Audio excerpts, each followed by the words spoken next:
전서 3장 1절에서 8절까지 말씀입니다. 데살로니가 전서 3장 1절에서 8절까지 신약성경 331페이지입니다. 신약성경 331페이지 데살로니가 전서 3장 1절에서 8절까지 말씀 우리 한 절씩 교독하겠습니다. 이러므로 우리가 참다 못하여 우리만 아뎀에 머물기를 좋게 생각하고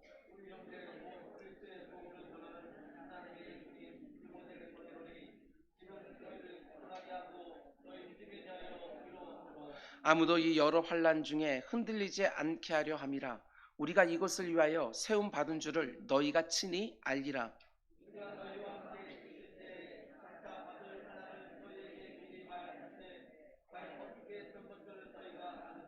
이러므로 나도 참다 못하여 너희 믿음을 알기 위하여 그를 보내었노니 이는 혹 시험하는 자가 너희를 시험하여 우리 수고를 헛되게 할까 함이니.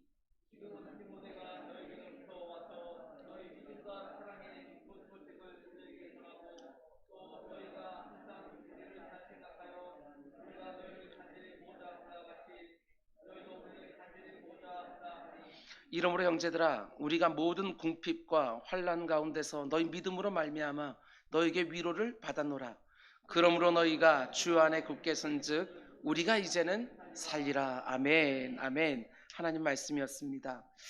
오늘 데살로니가 전서 강의 7번째 시간으로 오늘 말씀의 제목은 여분의 것이 아니라 먼저 떼어놓은 것으로 나누고 섬기라, 이런 제목으로 말씀 전하도록 하겠습니다. 내가 쓰고 남은 여분의 것으로가 아니라 먼저 떼어놓은 것으로 나누고 섬기라. 물론 여분의 것으로도 나누고 섬기지 못하는 시대이지만 내게도 꼭 필요하고 내게도 너무나 중요한 것, 그것을 나눔과 섬김을 위해서 먼저 떼어놓는 것, 그게 바로 진짜 나눔이고 진짜 섬김이다. 이런 제목으로 하나님의 음성을 듣는 시간이 되기를 원합니다. 여러분, 이 세상을 살아가면서 모든 사람들이 그 어떤 문제도 없는 평안한 삶을 살기 원하지만 어디 그렇습니까? 그런 인생은 하나도 없습니다. 단 한 사람의 예외도 없이 저마다 이런저런 문제들을 늘 경험하며 사는 것, 그게 바로 우리네 인생이지요. 우리 그리스도인들도 예외는 아닙니다. 예수를 믿고 하나님이 기뻐하는 삶을 살기만 하면 하나님이 모든 문제들을 다 막아주셔서 그 어떤 어려움도 없는 삶을 살게 해주시는 것이 아닙니다. 믿는 사람들이나 믿지 않는 사람들이나 똑같이 이런저런 문제들 가운데 이 땅을 살아가는 것이지요. 죄가 관영한 이 세상에 한계 많은 육신을 입고 살아가는 동안에는 노년의 야곱이 고백한 것처럼 정말 험악한 나그네 인생길이 분명합니다. 그러나 중요한 것은 그 어떤 인생도 예외 없이 이런저런 문제들을 늘 경험하지만 우리 그리스도인들은 그 문제들을 바라보고 해석하고 다루어내는 방식이 전혀 다르다는 것입니다. 문제를 다루어내는 성도들의 방식이 있습니다. 이게 바로 내 몸에 배어 있어야 되는 것이지요. 오늘 본문의 사도 바울이 데살로니가 교회 성도들의 문제를 어떻게 다루어내고 있는지를 보면서 우리가 이 땅을 살아가는 동안 순간순간 경험하는 문제들을 또 어떻게 바라보고 해석하고 다루어내야 되는지, 특별히 지금 문제를 만난 내 곁에 있는 사람들을 우리 성도들이 어떻게 돕고 섬겨야 되는지 하나님이 주시는 음성을 함께 듣는 귀한 시간이 되기를 주님의 이름으로 축원을 드립니다. 우리가 여러 번의 설교를 통해서 이미 살펴본 것처럼 사도 바울은 이 데살로니가 교회, 이제 갓 거듭나서 영적으로 어린 아기와 같은 성도들 제대로 돌보지 못하고 자신을 반대하고 핍박하고 죽이려는 사람들을 피하여 멀리 아덴이라는 곳까지 내려와야만 했습니다. 처음에는 데살로니가 바로 옆에 있는 베레아라는 곳으로 피했는데 데살로니가에서 자신을 죽이려고 하던 사람들이 베레아까지 따라왔기 때문에 바울 일행은 어쩔 수 없이 그보다 훨씬 더 남쪽에 있는 아덴이라는 곳까지 피할 수밖에 없었습니다. 자신이 복음을 전해서 그리스도인이 된 사람들입니다. 그들과 제대로 작별 인사도 하지 못하고 밤중에 급히 떠나온 것이지요. 당시 사도 바울의 마음이 어떠했겠습니까? 데살로니가 교회 성도들 향한 아픔과 염려가 어디를 가든지 끊이질 않는 것입니다. 여러분들도 생각하기만 하면 아픈 손가락이 있지 않습니까? 아무리 기쁜 일이 있어도 생각하기만 하면 마음 한쪽이 먹먹해지는 그런 사람들이 우리에게도 있습니다. 사도 바울도 마찬가지지요. 데살로니가를 떠나서 베레아에서 복음을 또 전하고, 아덴에 가서 복음을 또 전하고, 지금은 고린도에서 복음을 전하고 있지만 데살로니가 교회 성도들만 생각하면 마음이 아려오는 것입니다. 그래서 바울이 이렇게 자기의 마음을 드러내는 것을 보게 됩니다. 지난 시간에 우리가 함께 묵상했던 2장 마지막 부분을 보면 바울은 이렇게 자기의 마음을 드러내지요. 형제들아, 우리가 잠시 너희를 떠난 것은 얼굴이요 마음은 아니니 너희 얼굴 보기를 열정으로 더욱 힘썼노라. 그러므로 나 바울은 한 번 두 번 너에게 가고자 하였으나 사탄이 우리를 막았도다. 우리의 소망이나 기쁨이나 자랑의 면류관이 무엇이냐? 그가 강림하실 때 우리 주 예수 앞에 너희가 아니냐? 너는 우리의 영광이요 우리의 기쁨이라. 이게 바로 데살로니가 교회 성도들을 향한 사도 바울의 마음인 것이지요. 유대인들이 자기를 내쫓았을 때 마치 자신의 생명과도 같은 어린 자녀들 뒤로 하고 멀리 떠나는 것 같은 극심한 고통이 내게 있었노라고. 그 고통 때문에 어떻게 되든지 너희에게 다시 가려고 했지만 사단이 우리를 막았노라고. 그러나 절대로 오해하지는 말라고. 너희는 우리의 기쁨이고 자랑이고 영광이고 우리 주님 이 땅에 다시 오실 때에 너희가 바로 우리의 면류관이라고. 바울은 이렇게 말한 것입니다. 지난 주일의 본문이지만 이번 주에 다시 그 다음에 있는 말씀을 준비하기 위해서 그 앞에 있는 본문 말씀을 묵상하면서 또 새로운 깨달음이 설교자에게 있었습니다. 십자가에 달리기 전날 밤에 자신의 제자들과 마지막 식사를 하실 때 우리 주님의 마음도 이러하지 않았을까 하는 생각을 해보았습니다. 요한복음이 총 21장까지 있지만 그 가운데 속에 상당히 많은 분량이 우리 주님 십자가 지기 바로 전날 밤에 있었던 일들을 기록하고 있습니다. 그 가운데 요한복음 13장, 14장, 15장, 16장, 17장에 이를 때까지 거기 보게 되어지는 온통 붉은색 글씨로 인쇄되어 있습니다. 다른 말로 하면 우리 주님이 하신 말들이 그렇게 많은 거예요. 그 사랑하는 제자들을 이제 뒤에 남겨놓고 몇 시간 뒤면 우리 주님 십자가에 달려서 죽게 되십니다. 그래서 그 마음을 가지고 그 제자들 향하여 절절하게 자기 진심된 마음을 쏟아 놓는 것이지요. 너희는 마음에 근심하지 마라. 하나님을 믿으니 또 나를 믿어라. 내가 너희를 위해 내 아버지 집에 가서 너희들이 거할 거처를 예비하고 너희들을 다시 데리러 오겠노라. 내가 너희를 절대로 고아처럼 따로 내버려 두지 아니하고 때가 되면 반드시 너희를 데리고 가리라. 나의 평안을 주리니 너희는 마음에 근심하지도 말고 두려워하지도 마라. 세상에서는 너희가 환난을 당하겠지만 내가 이미 세상을 이기었노라. 그러니 담대하라. 절절하게 우리 주님 마음에 있는 그것들을 하나씩 그 제자들에게 쏟아주시는 것입니다. 14장, 15장, 16장까지 이렇게 다락방 강화를 한 다음에 마지막 17장이 되면 어떻게 합니까? 우리 주님께서 하늘 아버지께 그 제자들을 위하여 중보기도를 드리는 것으로 가득 채워져 있는 것을 보게 되었습니다. 이게 바로 우리 주님의 마음이었지요. 사도 바울의 그 마음이 느껴졌습니다. 우리 주님의 마음 가운데 데살로니가 교회 성도들을 생각하는 바울의 마음이 또 이렇게 더 깊게 다가왔습니다. 저는 이렇게 어떤 본문이든지 그 본문을 통하여 하늘 아버지와 그리고 우리가 사랑하는 주님의 마음이 조금 더 느껴지면 얼마나 행복한지 모릅니다. 여러분, 거기에다가 지금 사도 바울의 마음에는 그들을 향한 염려도 있었습니다.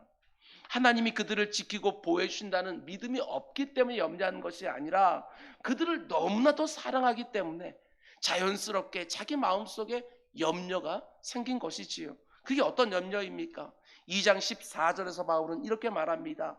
형제들아, 너희가 그리스도 예수 안에서 유대에 있는 하나님의 교회들을 본받는 자 되었으니 그들이 유대인들에게 고난을 받은 것 같이 너희도 너희 동족들에게 동일한 고난을 받았느니라.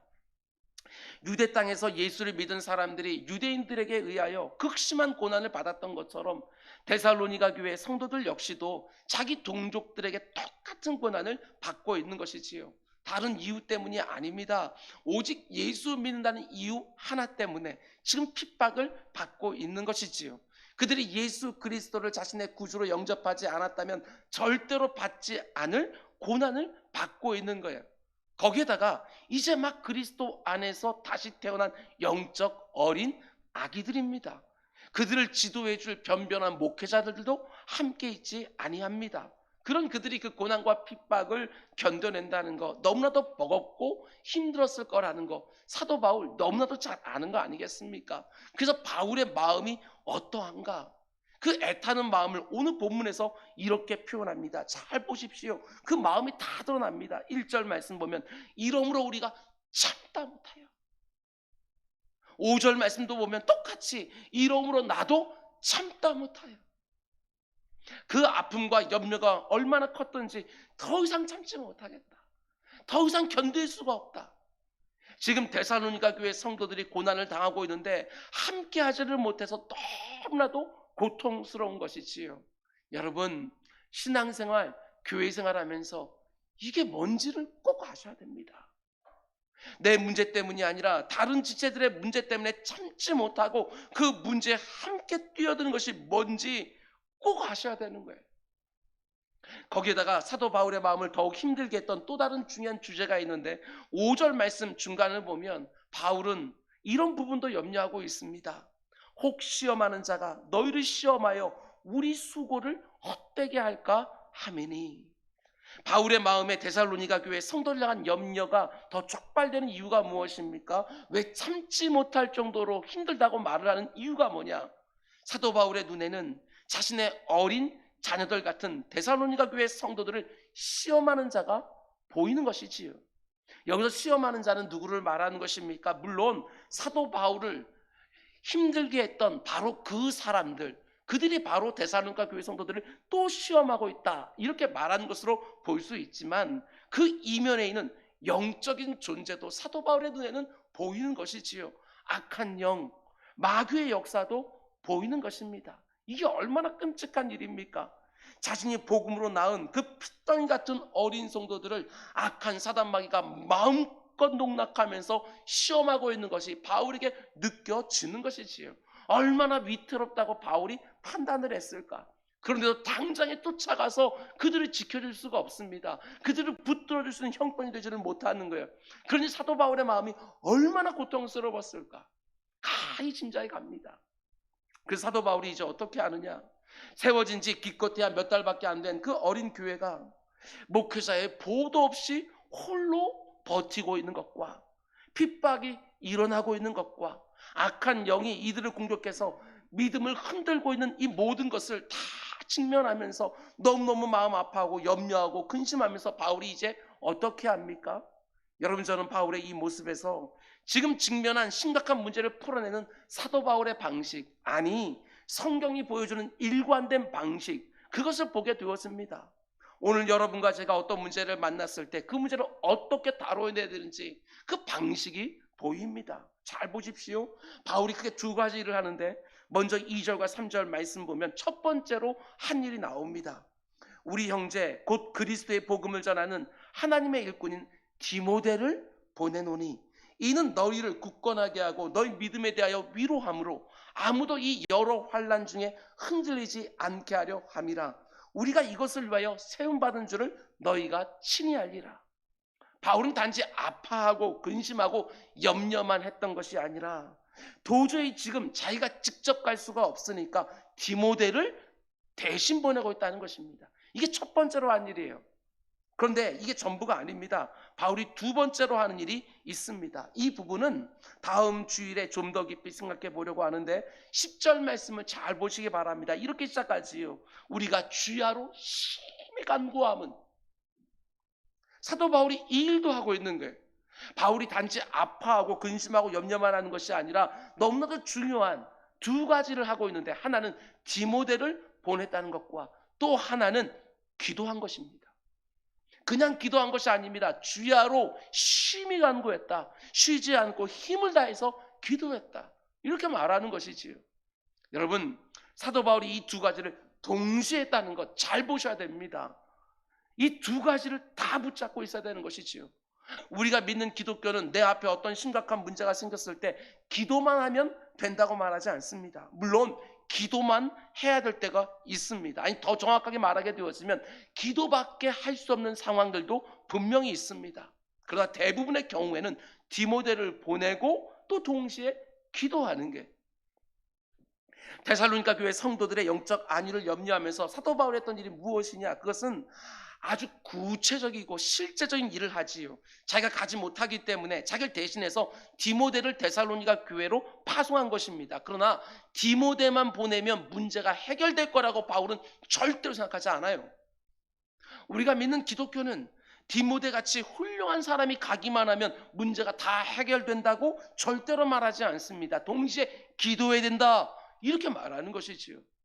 아무리 디모데보다도 훨씬 더 탁월한 사람을 보낸다고 해도 하나님의 도우심의 역사가 없으면 그 어떤 일도 일어나지 않는다는 것을 알기에 주야로 심히 간구하는 것입니다.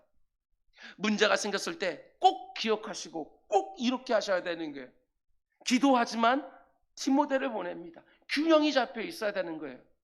우리가 믿는 기독교는 어느 하나만 하면 된다고 절대로 말하지 않습니다. 디모데를 보내는 일과 기도하는 일, 이 두 가지가 반드시 붙어 있어야 된다고 말하는 것이지요.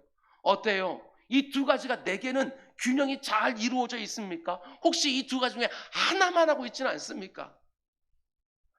예전에 우리 믿음의 선배들은 기도만 하고 디모데는 잘 보내지는 않았어요. 그런데 오늘날 성도들은 디모데는 잘 보냅니다. 자기가 할 수 있다고 생각하는 어떤 실제적인 일들은 너무나도 제각제각 잘하지요. 그런데 심야로, 저 주야로 심히 기도하는 거, 이거는 도무지 하지 않는 세대 아닙니까?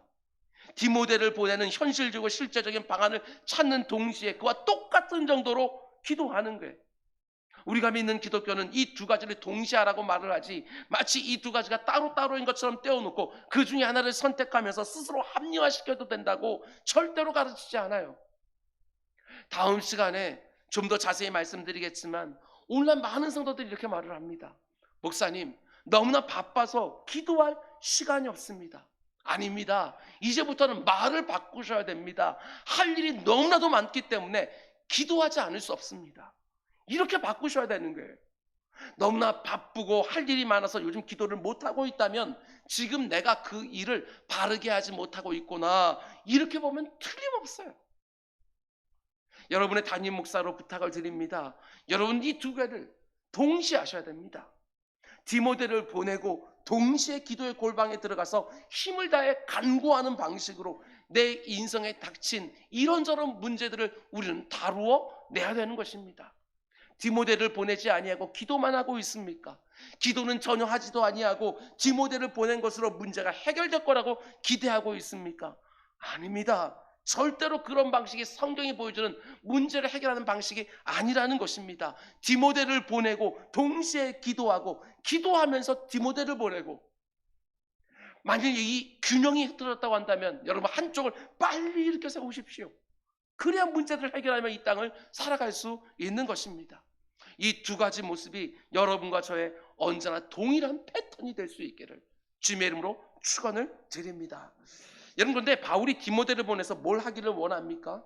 핍박 때문에, 마귀의 시험 때문에 이제 막 시작된 믿음의 자리를 떠날 위험이 있는 데살로니가 교회 성도들을 붙들어 주기 위해서 디모데를 보내는데, 바울은 지금 그들이 당하고 있는 고난에 대해서 먼저 말해주는 것을 보게 되어집니다. 3절 중간부터 보면 바울이 이렇게 말하지요. 우리가 이것을 위하여 세움 받은 줄을 너희가 친히 알리라. 여기서 이것이라고 말하는 것은 앞뒤 문맥을 보게 되었으면 고난을 말하는 것입니다. 사도 바울과 그 일행들은 물론이고 데살로니가 교회 성도들이 지금 당하고 있는 고난이 단지 우연히 생겼다고 말하지 않습니다. 성도들에게는 결코 피할 수 없는 고난이 있다고 먼저 말해주면서 지금 당하고 있는 이 고난을 이상하게 여기거나 그 앞에서 당황하지 말라고 이렇게 말하는 것입니다. 사도 베드로도 똑같은 말하지 않았습니까?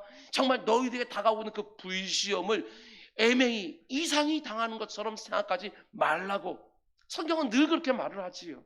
그래서 곧바로 이어지는 4절 말씀 보면 바울이 이렇게 말하는 걸 보게 되었습니다. 우리가 너희와 함께 있을 때, 사도 바울이 쫓겨나기 전에 그 가운데 그 백성들과 함께 있었을 때 장차 받을 환난을 너에게 미리 말하였는데 과연 그렇게 된 것을 너희가 이제 알게 되었다고 이렇게 말하는 것이지요. 바울이 거기서 복음을 전할 때 이미 말했다는 것입니다. 예수 믿는 것들 때문에 너희들도 우리와 똑같이 고난을 받게 될 거라고 말했다는 것이지요. 예수를 믿기만 하면 모든 문제가 하나도 없을 거라고, 네 인생들 가운데 형통만 있게 될 거라고, 넓은 대로만 있을 거라고 이렇게 절대로 말하지 아니하고 장차 받을 환난을 너희들과 함께 있을 때 이미 말했고 과연 지금 그것이 너희들에게 임했다고 하는 거 절대로 잊지 말라고, 마치 몰랐던 것을 알게 된 것처럼 당황해하면서 믿음의 자리에 떠나지 말라고 지금 사도 바울이 그들의 마음을 다잡아주고 있는 거예요. 마땅히 올 환난이 왔다고 여기라고, 믿음으로 사는 길에는 그 믿음 때문에 오는 고난이 있다고 이렇게 단호하게 붙들어주는 모습을 보게 되었습니다. 정말 그들을 위로하고 격려할 것도 있지만 때로는 이렇게 강하게 권면하면서 그들의 마음을 흔들리지 않도록 붙들어 주는 것이지요. 여러분, 그런데 여기서 제가 이번에 설교를 준비하면서 많은 시간들을 보냈던 것은 바로 이 부분입니다. 사도 바울이 다른 사람을 보낸 것이 아니라 디모데를 보냈다는 것. 여러분, 저는 여기에 초점을 맞추었습니다. 사도 바울에게 있어서 디모데가 어떤 사람입니까? 우리가 잘 아는 것처럼 디모데는 다른 동역자들과는 다릅니다. 사도 바울이 뭐라고 말하지요? 디모데는 내가 믿음으로 낳은 아들이다, 이렇게까지 말을 하지요. 얼마나 귀했으면 자신의 영적 아들이라고까지 불렀을까. 거기다 디모데는 바울의 생애 뒤로 가면 갈수록 없어서는 절대로 안 되는 가장 중요한 동역자 중에 하나입니다. 오늘 본문에서도 바울이 디모데를 부르는 호칭을 보면 바울이 그를 얼마나 아꼈는지를 보게 됩니다. 2절 말씀 보면 우리 형제 곧 그리스도의 복음을 전하는 하나님의 일꾼인 디모데, 이렇게 부르지 않습니까? 형제라고 불러서 정말 혈육과 같은 친밀함을 표현해 주는 것이고, 하나님의 일꾼이라고 불러서 지금 자신의 복음 증거사에게 너무나 필요한 사람이라고 말하고 있는 것입니다. 사도 바울의 생에 말미로 가게 되어지면 점점 극심해지는 로마 제국의 핍박과 박해 때문에 많은 동역자들이 믿음과 사역을 포기하고 세상으로 돌아갑니다. 그런데 디모데는 끝까지 바울 곁을 지킵니다. 그만큼 바울에게는 절대로 없어서는 안 되는 동역자지요. 자신의 위로가 되고 의지가 되어지는 너무나도 귀한 영적인 아들입니다. 그런데 바울이 지금 어떻게 합니까? 자기에게도 지금 너무나도 힘이 되고 너무나도 큰 위로가 되고 반드시 필요한 디모데를 데살로니가 교회 성도들의 필요를 위해서 주저없이 보내고 있는 거예요. 이 모습이 오늘 여러분과 저에게 주는 너무나도 귀한 메시지가 있다는 것입니다. 여러분, 우리는 얼마든지 누군가를 사랑하고 섬길 마음의 준비는 다 되어 있습니다. 그렇지요? 근데 왜 충분히 사랑하고 잘 섬기는 일에 번번이 실패하느냐? 저는 이게 가장 큰 이유라고 생각을 했습니다. 사랑과 섬김을 내가 여력이 있을 때 하고 싶어 하기 때문이 아닐까. 그래서 실패하는 거예요. 환경이 좀 나아져서 이제 사랑하고 섬기는 일을 내가 할 수 있다고 생각하는 순간이 오면 그때 마음껏 사랑하고 섬기노라고. 지금 나에게는 이게 너무나도 중요하고 저것도 너무나 중요하기 때문에 이 중요한 것들을 당장에 미뤄둘 수는 없고 이것만 좀 끝나면 그때 사랑하고 그때 섬기겠다고, 그러면서 사랑하고 섬길 수 있는 기회들을 계속 놓쳐버리는 거예요. 사랑과 섬김은 절대로 그런 식으로 할 수 없다는 것을 아셔야 됩니다. 사랑이든 섬김이든 여력이 될 때 혹은 여분의 것으로 하는 게 아닙니다. 내 인생에 먼저 떼어놓은 것으로 해야 되는 게. 왜 이렇게 해야 됩니까? 그것은 자기 중심성이라는 죄로 왜곡되어 있는 내 양심을 내가 너무나도 쉽게 합리화시키면서 핑계를 대기 때문에 그렇습니다. 내가 마음이 없는 거 아니라고. 나도 저 사람들 사랑하고 섬기고 싶고 교회도 잘 봉사하고 싶고 여러 가지 나도 마음이 없는 것은 아닌데 지금 내 여건이 되질 않는다고, 여력이 없다고 이러면서 하지 않으면서 내 마음을 스스로 위로할 때가 얼마나 많이 있는지 모른다는 사실입니다. 선을 행할 수 있는 너무나 좋은 기회를 언젠가 여건이 되면 해야지 이러면서 계속 시간을 흘려보내는 거예요. 아닙니다. 절대로 그렇게 해서는 누군가를 섬기고 사랑할 수 있는 기회들을 절대로 잡을 수가 없는 거예요. 바울의 모습을 보시기 바랍니다. 사랑과 섬김을 위해서 지금 자기에게도 너무나도 필요한 디모데를 보내고 있는 거예요. 자기에게 있는 가장 귀한 것을 보내서 데살로니가 교회 성도들을 돕고 있다는 것입니다. 나에게도 너무나도 필요하고 중요하고 위로가 되고 힘이 되지만 그들에게는 더욱더 필요한 사람이기에 내가 희생하면서 디모데를 그곳에 보내고 있는 것이지요. 이게 참된 사랑이고 참된 섬김이라는 게, 하나님이 여러분과 저에게 요구하시는 사랑과 섬김이 바로 이런 모습입니다. 나에게도 꼭 필요하고 나에게도 너무나도 요긴하고 중요한 것이지만 상대방의 필요를 위하여 내 필요를 내려놓고 희생할 때만 진정한 사랑과 섬김이 되는 것입니다. 여분으로 남는 것을 가지고 나에게 있으면 더 좋기는 해도 없어도 큰 문제가 되지 않는 것을 가지고 사랑하고 섬기려고 하니까 나에게도 그렇고 상대방에도 그러고 별 감동이 없는 거예요. 아닙니다. 정말 누군가를 제대로 사랑하고 제대로 섬기고 돕기를 원한다면 나에게 가장 좋은 것으로, 나에게도 너무나도 필요한 것으로 남을 섬겨야 그게 진짜 사랑이 되고 진짜 섬김이 되는 거예요.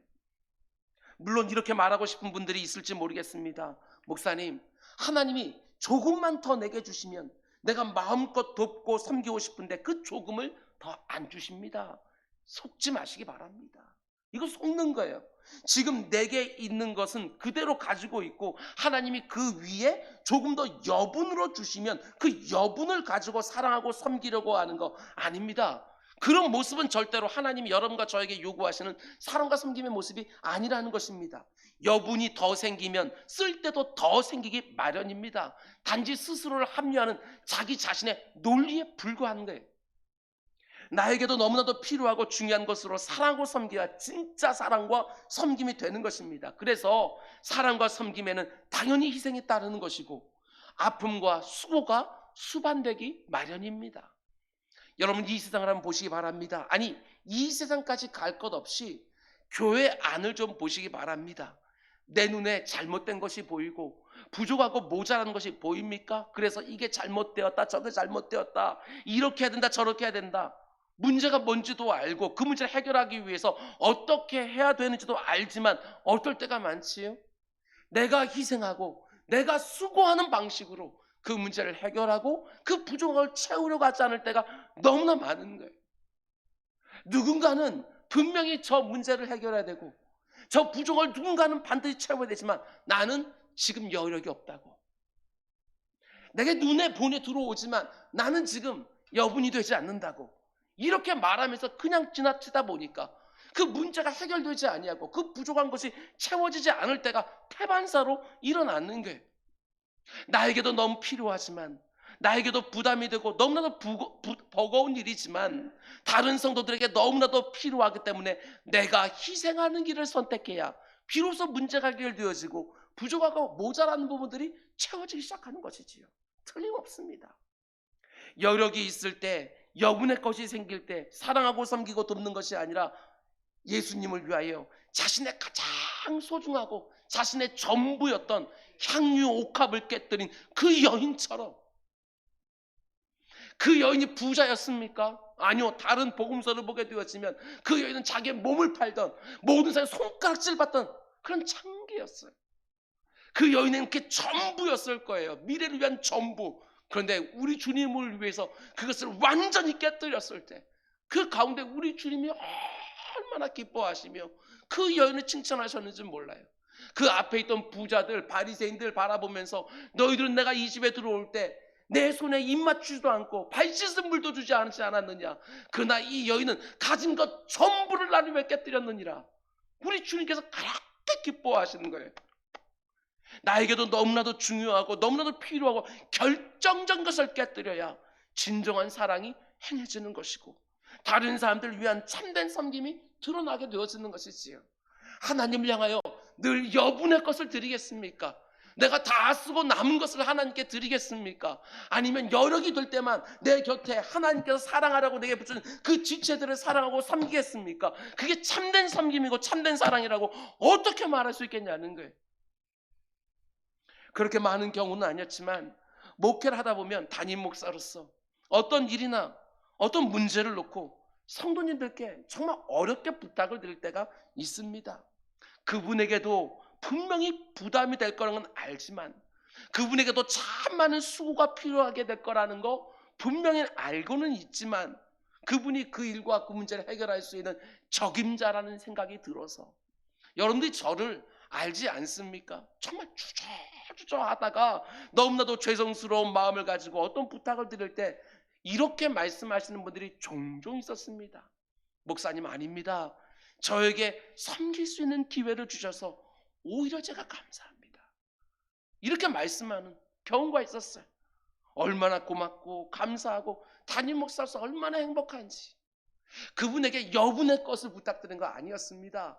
그분에게도 정말 힘들고 어려울 거라는 거, 이것 때문에 참 힘들 거라는 거 알고는 있지만 그러나 그분이 해줬으면 좋겠다라는 이 마음이 들어서 주저하다 어렵게 그 말을 꺼내는데 그분이 이렇게 말씀하시는 거지. 섬길 수 있는 기회를 주셔서 너무나 감사합니다. 그분은 그것을 부담이라고 생각하지 않고 기회라고 생각했던 것이지. 그게 너무나도 감사했습니다. 갈라디아서 6장 10절은 이렇게 권면합니다. 그러므로 우리는 기회 있는 대로 모든 이들에게 착한 일을 하라고. 기회 놓치지 말라고. 하나님께서 야 너에게 이 마음 줬으니까 네가 그를 섬기고 사랑해라. 이렇게 말씀해 줄 때 그 기회 절대로 놓지 말고 여력이 있을 때마다 이게 아닙니다.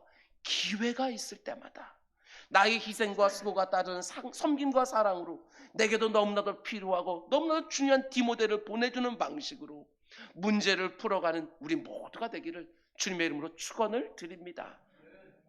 여러분 그런데 바울이 디모데를 데살로니가 교회로 보내니까 어떤 일이 벌어지지요? 참 감격스러운 구절들이 이어집니다. 6절 우리 함께 읽을까요? 6절 시작. 지금은 디모데가 너에게로부터 와서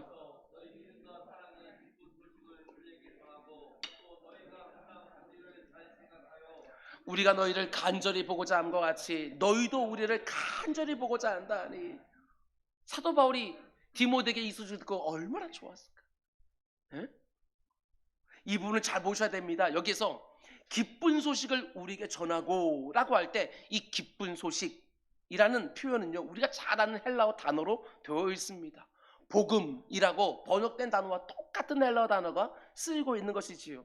유앙겔리조마이 라고 하는 그 단어가 여기서 쓰이고 있는 거예요. 굉장히 특별한 거예요. 왜냐하면 사도 바울이 이곳저곳에서 자기 서신서에 복음이라는 단어를 쓰고 있는데 그 단어가 유앙겔리조마이예요. 그런데 그 복음이라는 단어를 쓸 때만 그 단어를 썼지 다른 경우에는 한 번도 이 단어를 써본 적이 없어요. 딱 이 본문 하나에서만 디모데가 데살로니가 교회에서 가져온 그 소식을 가리켜서 유앙겔리조마이 복음이라는 그 단어를 똑같이 쓰고 있는 거예요. 저는요 여기에 분명한 바울의 의도가 있다고 생각을 했습니다. 자기가 그때 얼마나 기뻤는지 얼마나 행복했는지 그걸 표현하고 싶은 거예요. 디모데가 전해준 그 소식이 얼마나 좋았는지 그 소식을 들었을 때 내 마음이 얼마나 행복했는지 그걸 표현하려고 하다 보니까 어떻게 해요? 내가 예수 그리스도의 복음을 맨 처음 들었을 때에 그때 그 기쁨만큼이나 내가 이렇게 기뻤노라고 그걸 표현하기 위하여 다른 곳에 복음이라고 할 때 썼던 그 유앙겔리조마이라는 단어를 여기서도 그대로 쓰고 있는 거예요. 디모데가 데살로니가에서 가지고 온 그 소식이 마치 내가 복음을 듣는 것처럼 너무나도 기쁘고 행복했노라고. 그래서 평소에 제가 복음을 표현했었던 단어와 똑같은 단어를 쓰진 않았을까? 여러분 그런데 디모데가 가져온 기쁜 소식이 무엇입니까? 첫 번째로 6절 말씀에 보면 너희 믿음과 사랑의 기쁜 소식 이렇게 말합니다.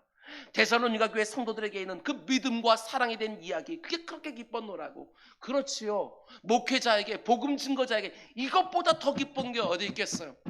제대로 잘 섬기지도 못했는데 그 뿌려진 그 복음이 믿음이 견고하게 자라서 그들이 사랑으로 서로 수고하며 섬기고 있다는 소식을 들었을 때 바울의 마음이 너무너무 기쁜 거예요. 뿐만 아니라 두 번째 6절 중간을 보면 또 너희가 항상 우리를 생각하여 우리가 너희를 간절히 보고자 한 것 같이 너희도 우리를 간절히 보고자 한다 하니 저는 바울이 정말 행복했을 거라고 생각합니다. 바울은 데살로니가 교회 성도들에게 제대로 인사도 하지 못하고 급작스럽게 야반도주했습니다. 그리고 그 이후에도 그것이 정확히 무엇인지는 모르지만 사단의 방해 때문에 단 한 번도 그것을 방문한 적이 없었던 거예요. 거기에다가 바울 일행을 죽이려고 했던 그 자들이 끊임없이 바울과 데살로니가 성도들 사이에서 이간질했던 것이지요. 바울이 이곳에 다시 오지 않는 이유가 뭔지 아느냐? 너희들은 애당초부터 바울의 마음이 없었다. 너희들이 속은 거다. 너희들은 중요하게 생각하지 않는다. 그러니까 안 오는 거 아니냐? 이렇게 이간질하고 있는데 그럼에도 불구하고 데살로니가 교회 성도들이 바울을 항상 보고 싶어 한다고. 그리워하고 있노라고. 바울이 떠날 수밖에 없던 그 상황들을 그들이 잘 이해하고 있다고. 자기들을 미워한 것이 아니라 그렇게 떠날 수밖에 없는 바울의 마음이 얼마나 더 힘들었겠느냐고 오히려 바울을 위로하는 것이지요. 간절히 우리는 지금도 그를 다시 보기를 원하고 기다리고 있노라고. 그 소식을 디모데가 가지고 온 거예요. 바울이 그 얘기를 들었을 때 얼마나 마음이 기뻤는지 마치 내가 복음을 처음 들었을 때처럼 그렇게 기뻤노라고. 여러분 지금 바울이 느끼고 있는 이 기쁨을 한번 생각해 보시기 바랍니다. 나에게도 아픔이 있고 나에게도 희생이 따르는데 사도 바울은 그 데살로니가 성도들을 위해서 디모데를 아낌없이 보냈습니다. 그래서 디모데가 뭘 가지고 왔어요? 너무나도 기쁜 소식을 가져온 거예요. 이런 거지요. 이게 바로 참된 섬김과 사랑에서 주고받는 기쁨과 사랑입니다. 내가 먼저 그들을 위해서 가장 좋은 거, 나에게도 필요한 것을 보냈더니 그들이 또 나에게 가장 지금 절실한 것들을 또 보내온 거예요. 그 가운데 사랑의 교제가 이루어지고 있는 것이지요. 여러분이 사도행전 말씀 보게 되어지면 아덴에서 사도 바울이 얼마나 힘들었는지 몰라요. 아테네에 갔더니 그냥 이름 모를 신에게라고 생기신 막 우상들이 너무 질비하게 되어지고 아레오바고 그 광장에서 정말 거기에 헬라 철학자들과 함께 막 논쟁을 벌이는데도 그 가운데 다른 동네에서부터 같이 그냥 많은 사람들이 주님께 영장 몇 명만 복음을 받아들이는 거예요. 바울도 마음이 너무나 힘들고 지금 이 편지를 쓰고 있는 고린도에서는 어떻습니까? 정말 이 고린도는요 정말 환락의 도시라고 이미 말씀을 드렸어요. 저 산 위에 되어지면 그 당시 헬라 지역에서 손을 꼽을 수 있는 아데미 신전이 높이 여기서 보면 저기 산꼭대기 보여요. 거기에 1000명의 무려 종교 창기들이 있어요. 그들이 때마다 내려오는 것이지요. 그 밑에 이루어진 도시들은 항구 도시라 사람들이 많이 오고 가면서 정말 쾌락과 그리고 사치가 넘쳐나는 복음 전해가 너무너무 힘든 곳이 바로 고린도거든요. 그 고분분투하는 가운데 속에서 사도 바울은 자신에게 너무나도 필요한 디모데를 보내주는 거예요. 여러분 이게 쉬운 일이 아니지 않습니까? 그런데 그 디모데가 가져다 주는 소식이 무엇이지요? 바울이 그렇게 꼭 눌려 있었던 데살로니가 성도들 향한 미안한 마음, 그 부담들을 완전히 떨어뜨리는 데살로니가 교회 성도들이 사도 바울을 너무나 보고 싶어 한다고 다 그 상황들을 이해하고 있다고. 이런 생각을 해보았습니다. 만일 사도 바울이 데살로니가 교회 성도들을 그렇게 사랑하고 그렇게 섬기고 싶어서 가장 좋은 것을 보내지 않았다고 한다면 다른 동역자가 그 소식을 가져왔다고 한다면 바울의 마음에 그게 큰 감동이 있었을까? 저는 그렇지 않았을 거라고 생각해요. 내가 요만큼 섬기면 요만큼 기쁨이 있는 것이고 힘을 다해 섬기게 되었으면 그 가운데 속에 좋은 소식을 들었을 때 그들이 위로를 받았다, 그들이 회복되었다, 이러면 더 큰 기쁨이 내게도 있는 거 아니겠어요? 내게 소중한 걸 내어놓았기 때문에 그 기쁨도 훨씬 더 큰 것이지요. 여러분과 제가 받은 구원을 한번 생각해 보셔요. 이번에 말씀을 준비하면서 이게 이렇게 싹 겹치면서 제게 얼마나 큰 은혜가 있었는지 몰라요. 왜 우리가 그 구원을 받고 그렇게 기뻐하고 그렇게 감격스러워하면서 내 일평생을 다 헌신할 수 있는 이유가 무엇입니까? 그건 다른 것이 아닙니다. 하나님이 자신이 부리는 그 수많은 천사들 중에 하나를 골라서 십자가에 내 대신 매달아 준 게 아니라고요. 만약 그랬다고 한다면 이렇게 기쁘고 이렇게 감격스럽지는 않았을 거예요. 그러나 하나님이 자신에게 있는 가장 귀한 것, 자신에게 하나밖에 없는 것, 온 우주 만물을 다 내어놓는다 할지라도 절대로 바꿀 수 없는 자신의 그 아들, 영원전부터 한 번도 떨어진 적이 없는 삼위일체라고 하는 그 신비한 방식으로 늘 동행했던 그 아들 하나님을, 그것도 여러분과 저와 같이 수혜칠 가치도 없는 그 엉터리 죄인들 위해 아낌없이 내어주신 거예요. 이게 바로 진짜 사랑이지. 진짜 사랑이에요. 하나님 아버지께서 여러분과 저를 구원하기 가장 귀한 거 하나밖에 없는 독생자를 내어주신 거예요. 십자가 위에. 그래서 우리에게 감격이 있는 것이지요. 그 아들 하나님이 이 땅에 오셔서 우리를 구원하기 위하여 땀을 흘리신 것이 아닙니다. 피를 흘리셨습니다.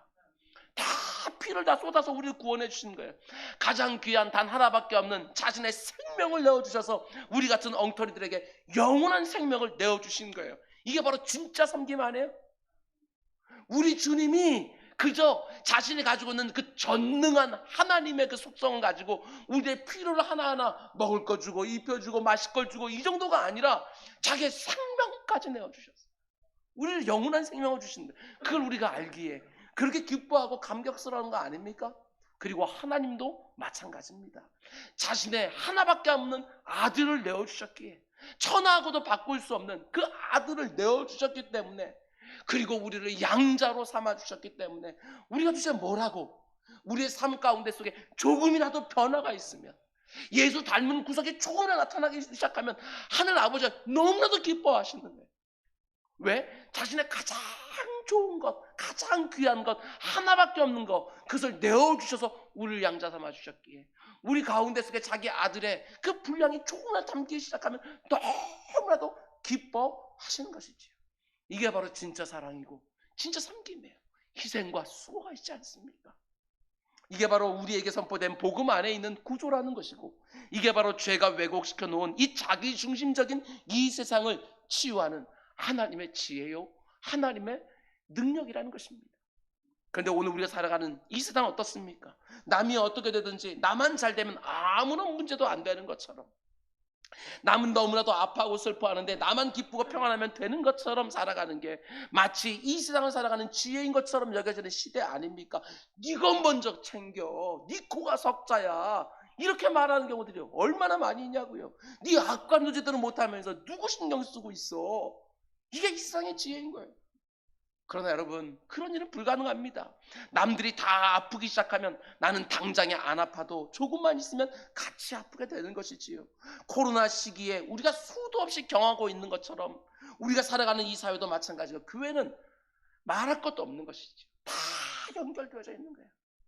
내가 남들을 위해서 내게도 필요하고 내게도 중요한 것을 아낌없이 내어놓기 시작하고, 그들의 아픔을 내 아픔인 것처럼 여기면서 서로 돌아보면서 격려하고 내게 좋은 것들로 섬기고 나누기 시작하면 틀림없습니다. 내가 내 것을 스스로 챙길 때와는 전혀 다른 정말 참된 기쁨을 경험하게 되는 것이지요. 여러분, 참된 기쁨은 나 혼자 잘 되면서 오는 것이 절대로 아닙니다. 사랑하고 섬김에 살 때 참된 기쁨이 내게 찾아오는 것이지요. 그것도 내게 있는 여력으로, 여분으로 사랑하고 섬기는 것이 아니라 나에게도 필요하고 나에게도 중요하지만 나보다 그게 더 필요하고 더 절실한 사람들을 위해서 내 인생의 옥합들을 깨뜨리기 시작할 때 진짜 기쁨이 임하는 것입니다. 제가 주일학교 다닐 때 이 복음성가 참 많이 불렀습니다. 사랑은 참으로 버리는 것이라고. 이상하다, 동전 한 입 움켜잡으면 없어지고 쓰고 빌려주면 풍성해져서 땅 위에 가득 찬다. 여러분, 이 세상이 어떻게 사는 게 지혜롭다고 아무리 말한다 할지라도 우리 꼭 이렇게 삽시다. 모든 사람들이 자기 자신을 기쁘게 하려고 수단 방법을 가리지 않고 애를 써도 찾지 못하는 그 기쁨을, 오히려 남을 기쁘게 하려고 내 인생의 수고와 희생을 채우지만 너무나 신비하게 내 인생에 가득 채워지는 그런 기쁨과 행복을 누리면서 이 세상을 복되게 하는 그런 인생 꼭 살아내는 우리 모두가 될 수 있길 주님의 이름으로 축원드립니다. 그럼 이제 마지막으로 디모데로부터 이 기쁜 소식을 들은 바울의 반응을 또 보시기 바랍니다. 7절과 8절 우리 같이 읽을까요? 7절 8절 시작. 이러므로 형제들아, 너희 믿음으로 말미암아 너에게 위로를 받았노라. 그러므로 너희가 주 안에 굳게 선즉 우리가 이제는 살리라. 저는 오늘 이 구절이 너무너무 좋습니다. 이게 교회라는 생각이 들어서 그렇습니다. 사도 바울이 말하지요. 내가 너희 때문에 큰 위로를 받았다. 데살로니가 교회 성도들을 위로하기 위하여 자신에게도 너무나도 필요하고 중요한 디모데를 보냈는데 지금 어떻게 됐지요? 오히려 자기가 위로를 받고 있는 거예요. 너희 때문에 오히려 내가 위로를 받았다. 이런 일들이 얼마나 많은지 모릅니다. 섬김을 받는 자에게 기쁨이 임하는 것은 물론이고 섬기는 자에게도 이런 기쁨이 임하는 것이지요.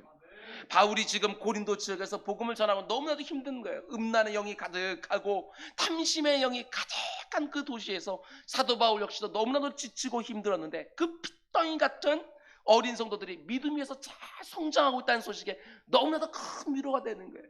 아니, 한 걸음 더 나아가서 바울은 이렇게 말합니다. 너희가 주 안에서 굳게 선즉 우리가 이제는 살리라. 데살로니가 교회 성도들 향해서 늘 미안한 마음이 있었어요. 늘 영적인 부담이 있었는데 그것들 가운데 늘 눌림이 있었는데 그들이 오히려 자신을 너무나 보고 싶어 한다는 이야기를 듣고 그들이 주 안에서 굳게 믿음 위에 서 있다는 이야기를 들으니까 이야, 이제야 내가 살 것 같다. 바울의 이 마음이 좀 느껴지십니까? 목회를 하면 할수록 이 마음이 조금씩 아직까지도 부족하지만 조금씩 좀 느껴집니다. 성도들 중에 누구라 할지라도 힘든 일이 생기고 아파하고 그래서 막 흔들리는 것을 보게 되었으면 그걸 보는 저 역시도 너무나 힘들고 고통스럽습니다. 그러다가 그 문제가 해결되기 시작했다는 얘기를 듣기 시작하고 그 성도가 다시 얼굴이 환하게 밝아져서 예배당에 딱 나서 함께 예배드리는 그 모습을 보게 되었으면 저 역시도 속으로 쾌재를 부릅니다. 이야, 이제야 살 것 같다. 이거 말입니다. 여러분, 이게 뭔지를 아셔야 됩니다. 교회를 섬기면서 이게 뭔지를 반드시 아셔야 됩니다. 나만 아무 문제 없고 나만 괜찮으면 되는 것들이 아니라 다른 사람이 잘 된 것을 보면서 이제야 내가 살겠다. 이게 뭔지를 아셔야 됩니다. 우리는 절대로 나를 나로만 보지 않고 형제요 자매요 몸을 함께 구성하는 지체로 서로 바라보면서 너를 통해서 내가 위로를 받고 네가 잘 되니 이제 나도 살겠다 이렇게 말할 줄 아는 공동체가 바로 교회 아니겠습니까? 물론 교회 안에 있는 우리 역시도 어머니 모태에 태어날 때보다 자기 중심성을 가진 정말 이기적인 죄인들이 분명하지만 예수 그리스도를 믿은 지 한참 되었지만 여전히 나를 중심에 놓고 살아가는 것은 틀림없지만 그럼에도 불구하고 우리 주님이 먼저 보여주신 자기 희생과 사랑과 수고를 배우고 묵상하면서 네가 잘 되니 내가 위로를 받고 네가 견고하게 세워진 걸 보니 이제 내가 살겠다. 이 모습으로 함께 빚어가는 공동체가 바로 교회 아니겠습니까? 여러분, 교회에 대한 얼마나 부정적인 이야기가 온 땅에 가득한지 모릅니다. 저 같은 담임 목사가 끝없이 이런저런 사고를 친다는 얘기들, 성도들의 마음이 나누어져서 이런저런 분란과 싸움과 소송이 난무한다는 이야기들, 그런 얘기들 늘 들으면서 야, 이런 모습만 없어도 그래도 신앙생활, 교회생활 할 맛 나지 않겠나 이렇게 말하는 분들이 있지만 아닙니다. 우리들의 기대를 그렇게 낮춰서는 절대로 안 됩니다. 내 몸의 한 부분인 것처럼 저희가 아파하면 내가 곧바로 아프고 저희가 병들었으면 내가 병든 것이고 저희가 좋은 일이 생겼으면 나도 막 기뻐서 넘치는 한 몸 말입니다. 한 몸. 다른 지체들의 눈물이 나의 눈물이 되고 다른 지체들의 행복과 기쁨이 나의 행복과 기쁨이 되는 한 몸으로서의 교회, 그 모습이 바로 하나님이 여러분과 저에게 세워가라고 말씀하시는 교회 모습 아니겠습니까? 우리 장로님들과 우리 권사님들과 우리 안소 집사님들과 여집사님들, 아니 꼭 직분을 받지 않았다 할지라도 우리 교회에 있는 그 어떤 분이라도 다 이러했으면 좋겠습니다. 한 몸으로서 함께 세워져가는 공동체 말입니다. 절대로 여러분 가운데 단 한 사람이라도 부탁드립니다. 교회 사무실로부터 어느 가정에서 누가 돌아가셨습니다 라고 장례 문자가 도착했을 때 내가 잘 모르는 사람이니까 우리 구역 아니니까 우리 선교회 아니니까 그냥 쓱 읽고 끝내는 법이 없이 아무리 내가 모르는 지체라 할지라도 누군지 알고 싶어하고 아는 것으로 그치는 것들이 아니라 어떤 식으로든 그 슬픔을 위로하고 싶어지는 한 몸으로서의 공동체, 정말 그런 교회, 그런 성도들이 되기를 원합니다. 여력 없지요. 여분의 것 없습니다. 그러나 여력이 있고 여분의 것이 생겨야지만 다른 사람들을 참되게 위한다고 절대로 생각하지 마시고 기회 있는 대로 하나님이 보여주시는 대로 그 가운데 쓰임받기를 원하는 공동체 말입니다. 내 자신을 중심에 놓고 모든 삶을 살아가는 이 어리석은 시대에 함께 운다는 게 무엇인지, 함께 웃는다는 게 무엇인지, 내가 너 때문에 위로를 받고 네가 잘 되니 내가 살겠다고 말하는 게 뭔지 함께 경험하고, 그 따뜻한 마음을 가지고 삼토로 들어가고 일토로 들어가서 내 곁에 있는 사람들이 누구라 할지라도 참되게 섬기고 사랑하고 나누고 돕고, 그러면서 이렇게 퍽퍽하게 갈라진 이 세상을 그래도 하나로 묶어내는 사랑의 띠로 쓰임받는 여러분과 저가 되기를 주님의 이름으로 축원을 드립니다. 기도하겠습니다. 사랑의 주님, 내게 문제가 생겼을 때는 가르쳐주지 않아도 기도를 술술 잘하는 우리들이지만, 내 곁에 있는 사람들의 문제에는 그렇게 절실하게 주야로 심히 간구한다는 게 무엇인지 잘 알지를 못합니다. 나와 조금만 더 멀리 떨어져 있으면 그 가운데 마음의 아픔도 느껴지지 않을 때가 얼마나 많은지 모릅니다. 주님, 내 기도와 내 사랑과 내 섬김의 지경을 점점점 넓혀주셔서 그 누구라 할지라도 그 가운데 받아서 함께 아파하고 함께 웃고 즐거워하는 공동체가 꼭 될 수 있도록 인도하여 주옵소서. 이렇게 마음 따뜻한 사람들이 세상 곳곳으로 쑥 들어가서 이렇게 힘들고 어려운 상황 가운데 있는 이웃들을 마치 내 몸처럼 사랑하고 섬기면서 예수 그리스도의 사랑과 섬김이 무엇인지 눈에 확연하게 드러내며 살아가는 우리 모두가 될 수 있도록 인도하여 주시옵소서. 이 모든 말씀 예수님의 이름으로 기도드렸습니다. 아멘.